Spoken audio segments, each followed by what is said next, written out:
Welcome to the Femme Fatal, a true crime podcast with an astrology twist. I'm your host, Stacey Dotson. Each week, I'll be joined by a guest host because this Femme Fatale prefers not to work alone. Hi, welcome back to the Femme Fatal. Today, I'm joined by Amy, who's my sister's neighbor. How are you, Amy? Hey, good. How are you? Good. We're going to focus this episode on Darlie Routier. What made you want to talk about her, Amy? So I first heard about this case in around 2018. I watched a documentary on it and quickly came to realize there's a lot of controversy with different ideas and theories as to what happened, why this happened, and also with times changing opinions as to maybe what was really going on that caused this to happen. I'm really interested to hear this. You're from the area, kind of, right? Yeah, it's not far at all, actually. Okay, well, go ahead and dive on in. Okay, so Darlie Lynn Peck Routier was born on January 4th, 1970 in Altoona, Pennsylvania, the daughter of Larry and Darlie Peck. You're going to notice a lot of D names in this, so prepare. It's not really known the number of siblings she had other than Danelle, who has publicly spoken out. Darlie moved to Lubbock, Texas at the age of 15 with her mother and stepfather, Robert Key. Darlie was described as well-developed for her age and the complete package: blonde hair, curves, and charm. Yes. She met Darren at a Western sizzling restaurant where her mother worked. Darren was only 17 at the time, but he was the regional manager. They went on a date that first night that they met and became inseparable. They ended up marrying in 1988, 3 years after meeting. Darren started a business called Test Neck that tested electronic equipment. It became very successful, and they bought a new $130,000 home. And then they got married. She was only 18 when they got married, right? Yes. So this was very young. Yeah, very young and very young to be making that much money. Yes. Absolutely. This home was on 5801 Eagle Drive in Rowlett. It is currently for sale for $408,000 if anyone's interested. So this was a 2-story, 3-bedroom, 3-bathroom with a bonus game room, which in Texas, that's a big thing that's common. And the master bedroom had a balcony and fireplace. So this is a nice house. Yeah, I know. They had 3 sons: Devin Rush Routier, born on June 14th, 1989. Damon Christian Routier on February 19th, 1991. And Drake Anthony Routier on October 18th, 1995. So Darren, Darlie, Devin, Damon, and Drake. Oof. Business was booming, and in 1995, the company brought in $500,000, which Darren paid himself $125,000 out of that. And then he also purchased a 30-foot boat to use on nearby Lake Ray Hubbard. Darlie got breast implants, 36 triple D, because everything is bigger in Texas. That's right. Darling was described by her neighbors as a fun, loving, stay-at-home mom. She had that classic Texas look: the bleach blonde hair, long painted nails. The couple seemed to be happy. No one noticed them fighting. Nothing, even when things went south, which they did. So what kind of changed here? In the summer of 1996, Darren's business took a hit, and the bills started mounting, and their mortgage fell behind. They owed the IRS $10,000 and had racked up $12,000 on credit cards. Wow. Although somewhere in here, they ended up paying a mortgage payment for a friend who had cancer. But even with all of this going on, the spending did not slow down. Darlie had an upcoming trip to Cancun planned with her friends. So now rolling to May 3rd, 1996, Darlie wrote an entry into her journal saying, "I hope that one day you will forgive me for what I'm about to do. My life has been such a hard fight for a long time, and I just can't find the strength to keep fighting anymore. I love you 3 more than anything in this world. I don't want you to see a miserable person every time you look at me. Your dad loves you all very much, and I know in my heart he will take care of my babies. Please do not hate me or think in any way that this was your fault. It's just that I ... That was the entry. Wow. So she was going to commit suicide. That's definitely what it sounds like from that journal entry for sure. It does. And now we're going to jump to the murder, which was just a little over a month later. It was actually on June 6th, 1996. So 6/6/96, kind of creepy. So at 2:31 a.m., a frantic Darlie called into 911 saying an intruder had broken into her home and stabbed her and the children. She said that her sons were dead.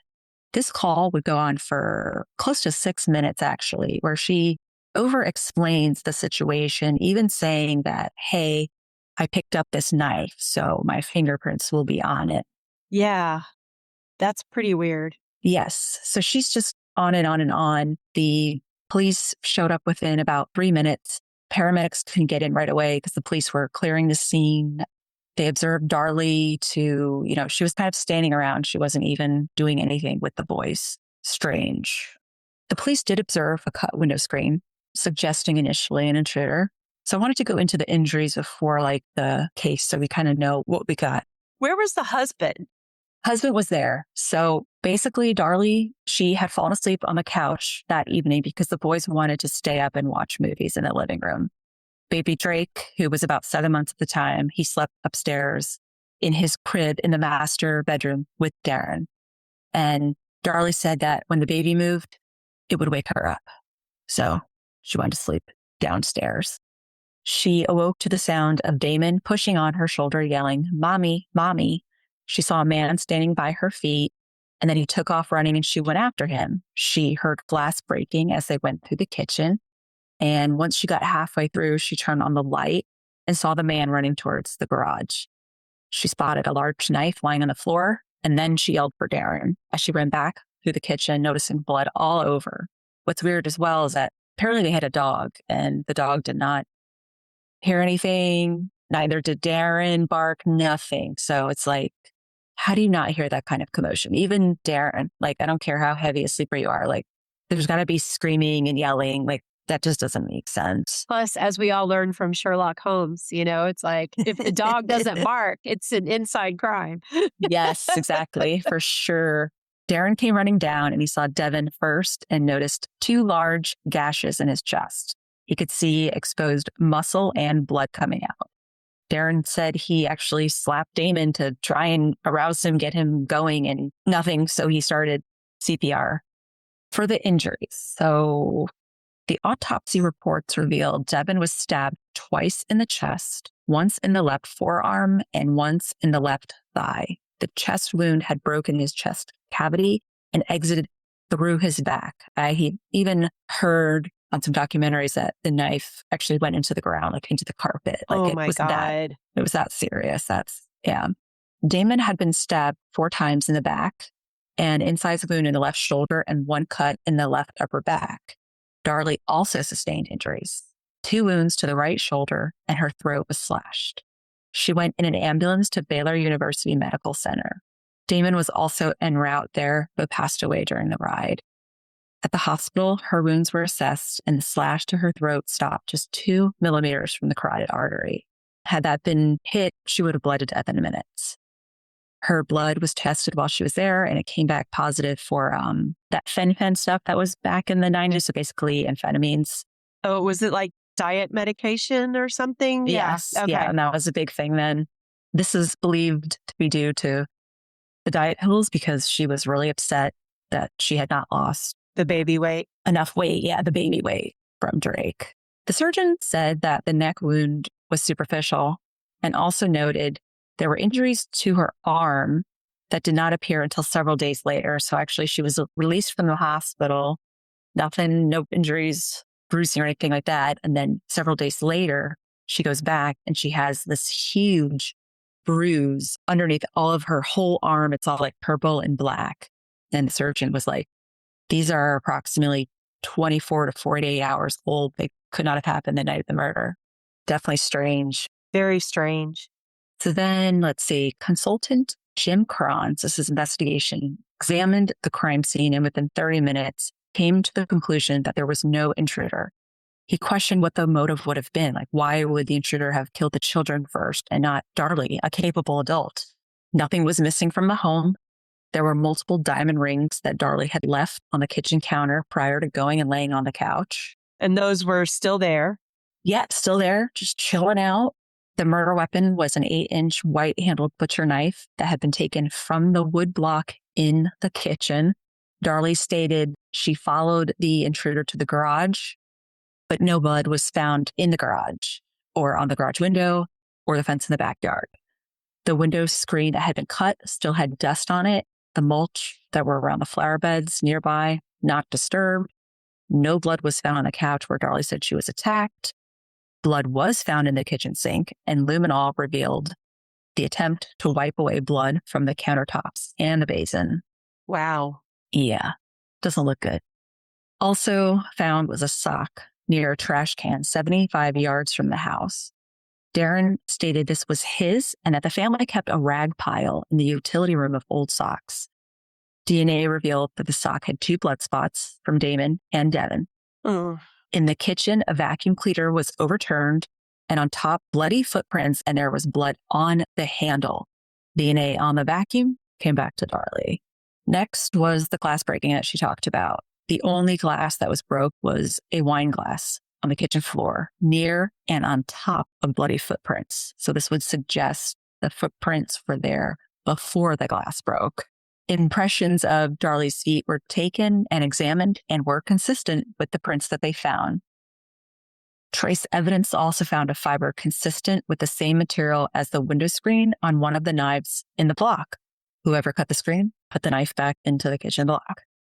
Darlie's white nightshirt analysis showed cast-off blood droplets, meaning blood was cast off an object in motion, kind of like a knife in a stabbing motion. There were cast-off stains of Devin's blood on the front and right shoulder of Darlie's shirt. Damon's blood was also found on the back, suggesting the knife was swung from the top of her head and back down over and over. So things are really not looking good for her right now. But what kind of really did her in was a video of her just 8 days after the murders throwing a celebration for what would have been Devin's 7th birthday. In the video, Darlie is shown smiling, laughing, singing, and spraying silly string on the graves. Many thought this was pretty unusual behavior for a mother who had just lost her sons the week before. It does look I would have that same judgment. So the prosecutor at the time was Greg Davis. And once he saw this, he argued, this was proof Darlie had no grief for their deaths. Now, family argued that the reporters did not see Darlie crying during a prayer service that was held just prior to the birthday party. 4 days later, on June 18th, 1996, Darlie was arrested and charged with murder.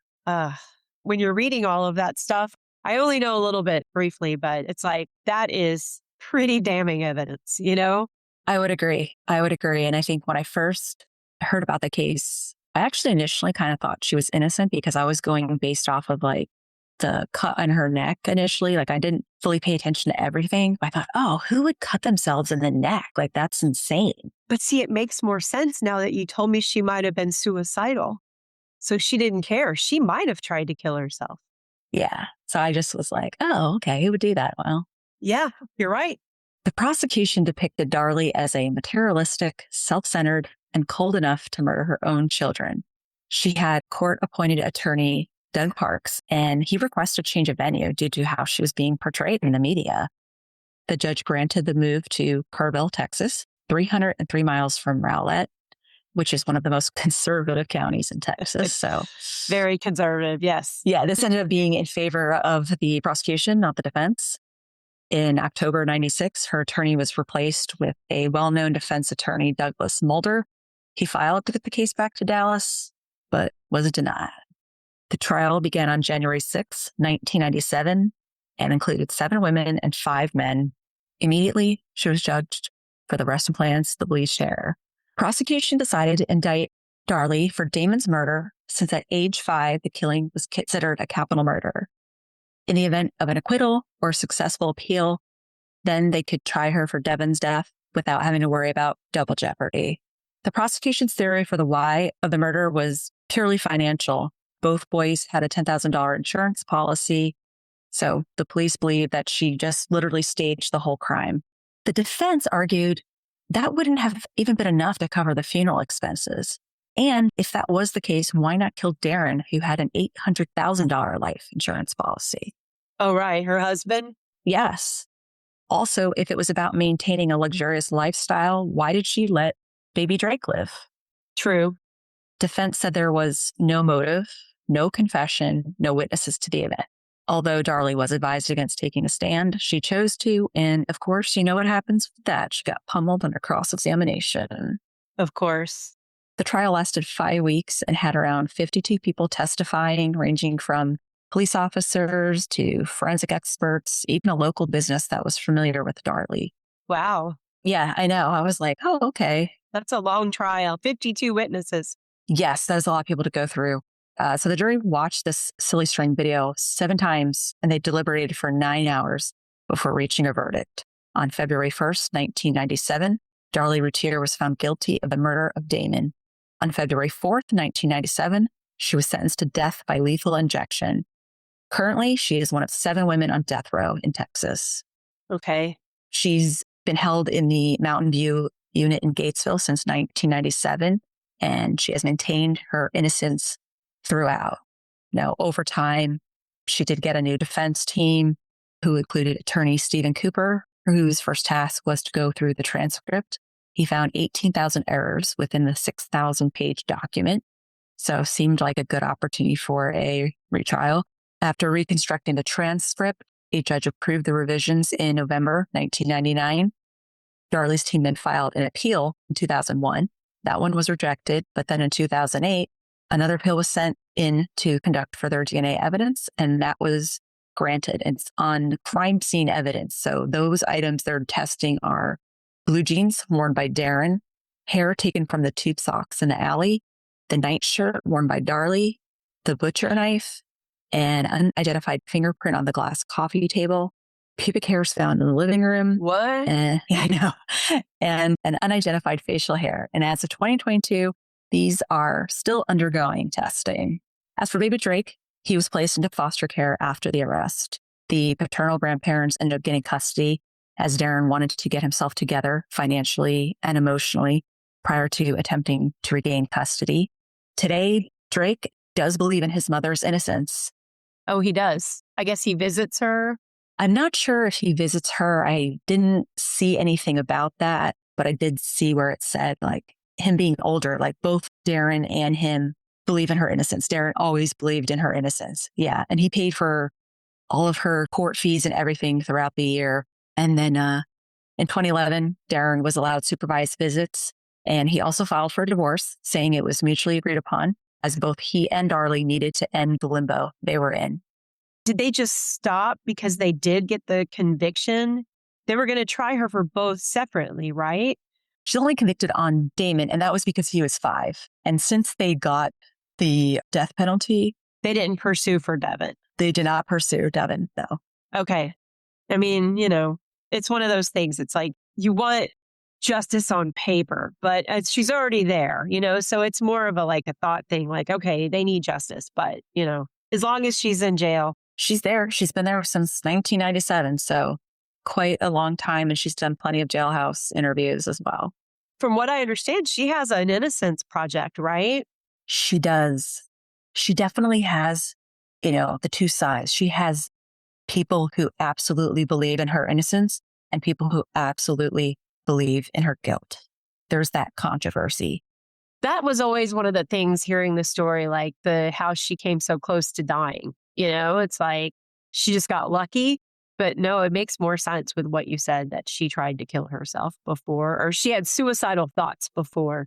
She had suicidal thoughts, yes. And I read, as far as the neck goes, there's nothing really protecting it. So basically, when you cut it, you're going to get bleeding. There's nothing to protect. So you basically are going to get close to hitting the artery. Like, even if you're trying not to, it's easy to do it. And that's the thing. Like, why would the intruder kind of cut her, but literally overkill the boys? Yeah, that was overkill. Oh, it's terrible. It's like I have fun doing these podcasts, but it's really hard when it's a kid killer. I've only done one other one, which was Christine Falling, that we did kid killers. And there's just sad wanting to do this women only, I was like, who's out there? Let's look. And it's like so many women kill children and it's heartbreaking and it's awful. My husband wants to focus on, I don't know if you remember Andrea Yates. He wants to do an episode on her. And I'm like, I'm going to do 2 a year, maybe. They did have a recent documentary out about her on the whole cold situation. Yeah, I think that one's also a very just like, wait, what? Crazy, crazy case. Now, I know with Darlie, one of the newer thoughts behind it is that she had postpartum depression, which was not really a thing in the 90s. So with time passing by, it's like, I mean, he was only 7 months old. So it makes sense. It really does. The suicidal thoughts, she couldn't lose the weight. Again, can't judge someone by like what they look like, but she was obviously very concerned about appearance. And so, yes, she was considered a beauty. yeah, she was. She had her little Dolly Parton look happening. But Dolly's a saint. So we're going to bring up her name in a good way. But do you think she did it? I do now. It's like, I really do struggle still. But when I look at all the evidence, I'm like, there's no evidence of an intruder. So I can't do it. It's just, I think it's more because I just don't want to believe or think that a mother could actually kill her children. I think that's why I'm like, wait, really?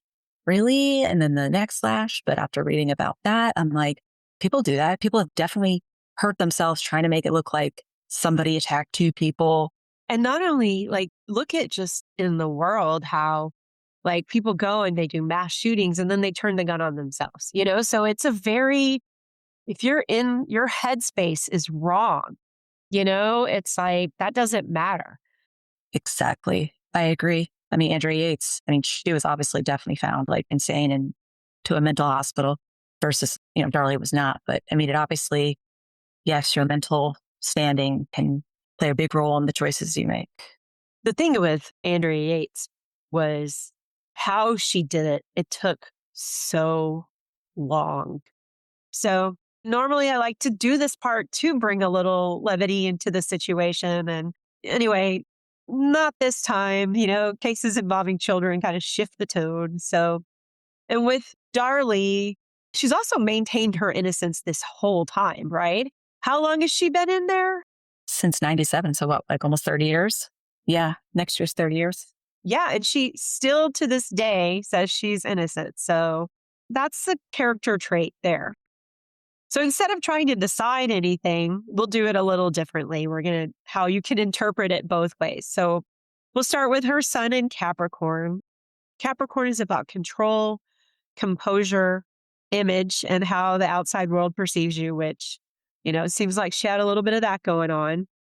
And it's a sign that's also very, they don't fall apart in public if they can help it, they would present well even under pressure.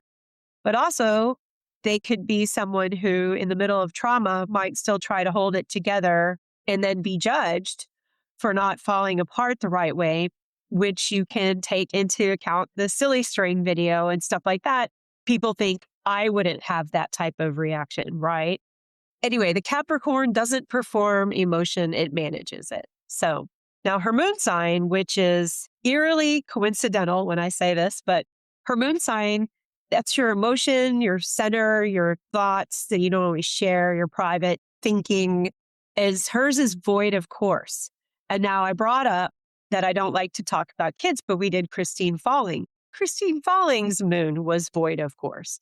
And what void of course moon means, it's not hitting any major aspects. It's kind of adrift, if you will, right? So it can show emotional disconnection, responses that don't quite land the way others expect. Again, back to the silly string.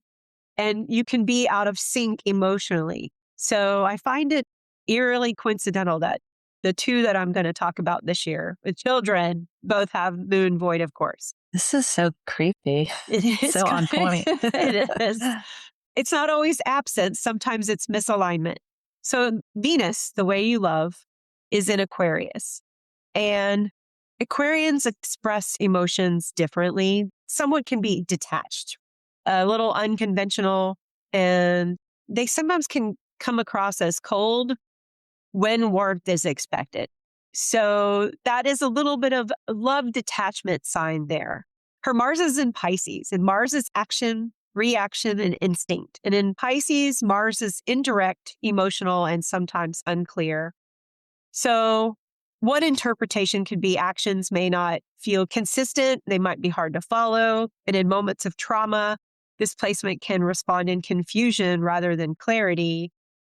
And so you have this Capricorn control that she puts out, in public, and then a moon sign that doesn't quite connect, and the Aquarius Venus detachment in love. And it could just kind of explain a little bit of the situation. Obviously it's astrology and you can tailor it to however you want.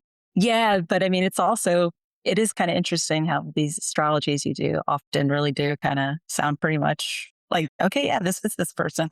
Yep. So all of hers point to someone whose emotional responses don't match expectations, if you will. Right. And that's, this video was pretty damning, like to watch, to be on that jury. I mean, 9 hours is not a long time for the conviction that she got. That is not long at all. Nope, not for that. And it sounds like from what you described, it was pretty damning evidence. So yes, I would agree. And I've watched that video and she's just like smacking, chewing gum, just all kind of happy, yay. And the other people are kind of just like, yeah, I'm here, but this is kind of strange. So let me ask you this. When I was doing a little research, apparently there is something in the trial, and I don't know if you noticed this, and at the burial, not the silly string party, but prior, the police had mic'd near there to try to record their conversation, correct? Yes. So it's actually a common thing police will do because people will go to grave sites and they will confess. They will say they're sorry. They will try and kind of, rid themselves of that guilt. Cleanse themselves. Yes. Yes, exactly. So it's like a really common thing police do. And they didn't put it there, but there was nothing. She never said anything. Wow. This was interesting. Yes. I mean, I love doing this. I really appreciate you having me. One thing I was going to say is if people are interested in a deeper dive for Darlie Routier, the Prosecutors Pod has a in-depth 4-episode on her. There's so much information. So yeah, I'll put a link to that in the description so people can check it out. And I'm going to check it out. So yeah. Well, bye, Amy. Thank you. Bye. Thank you so much. The Femme Fatal, created and hosted by Stacey Dotson, produced by Mark Williams. Music by Marcia Yingling, Chad Shank, and Greg Loicano.